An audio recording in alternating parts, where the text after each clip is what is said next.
Civil War cowboy. Okay. What a lot of people don't realize is that back in the 1800s here, there wasn't a lot of cowboys.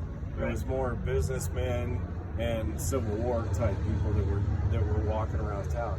When the cowboys came into town, it was to run a herd of cattle through.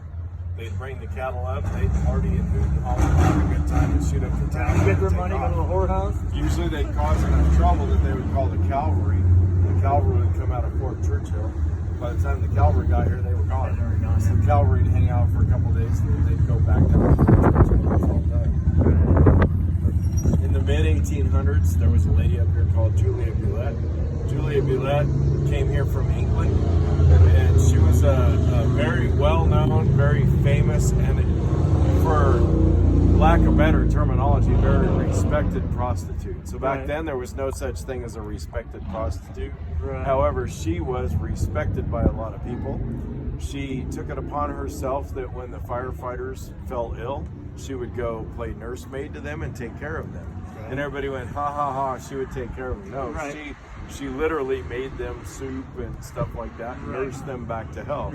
So she eventually became an honorary firefighter of the Virginia City Fire Department up here in the 1800s. What's her name again? Julia Bulett. Julia Bulett. So she was one of the biggest funerals in the history of Virginia City, but the female population disliked her so much that they formed a line down at the cemetery and said, "You're not burying that bitch here." Right. For lack of better terminology. Right. They said, "You're not burying her here. She has to go somewhere else." I think So I remember hearing depending on who you ask and who you talk to, there's different places that she was buried in this town. Right. I've been part of the history up here for a lot of years, and I do history walks and stuff like that. And I've heard of a couple of different places that I feel pretty confident that she's at. One of them, if you look straight out into those green trees, there's a little white dot way out there in those trees. I see it. I see it. See the white dot? Back there? I see it. No, down on this I first see it right range, there. about halfway up, Halfway there's a up. white dot. If you look at that white dot, if you were to drive up there, that's a picket fence. Oh, okay. And they say that that is the picket fence that actually goes around Julia's grave.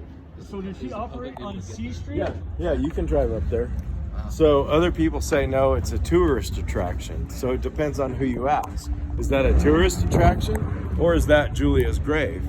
Well, I don't know because I didn't go up there and try to dig it up. So I don't know. But there's a lot of legend that says she was buried up on that side of the mountain because they didn't want her near the cemetery. They wanted her on that side of the mountain. Right. So she could be buried there. She could be buried somewhere else on the side of the mountain. Bottom line is, the public, the general public, anybody you talk to, no matter how long they've lived here in Virginia City, says Julia Bulett was not buried in the cemetery.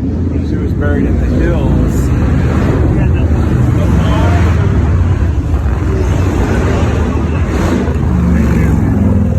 So anybody that I've talked to that's been in this town for a long time says Julia Bulett was not buried in the cemetery. Whether or not she was buried in that particular spot, I don't know. Our grandma came from Italy, and she was a working girl.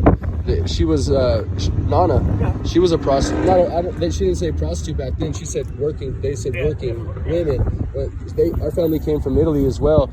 Some of them, and migrated to San Francisco. Then started the farmers markets in Escondido. And so when I see a working woman, I don't look at prostitutes as I look at them as it takes hard.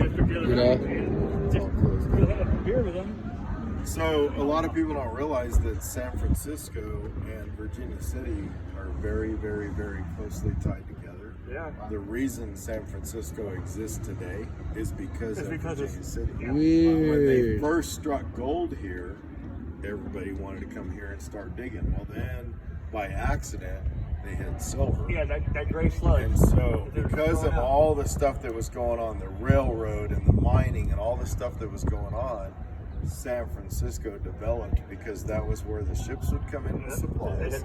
The supplies would drop to the trains would bring it up here. How about all the Asians that grew all the produce and everything down in Dayton, and then they bring up Citrus Home? Well, if you look I heard they were going to try to If you reopen look right Cedar down Tunnel. here, there's a big black. Come over here.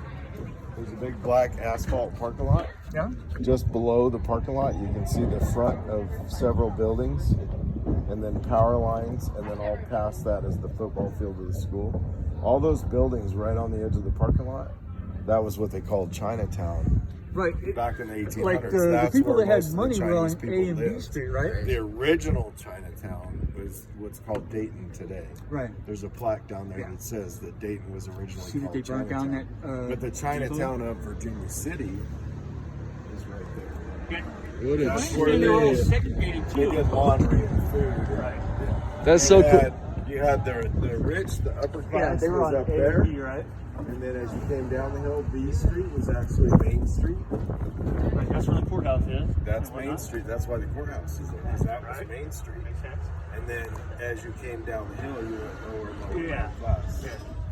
You know what? B Street, originally B Street was, That was awesome.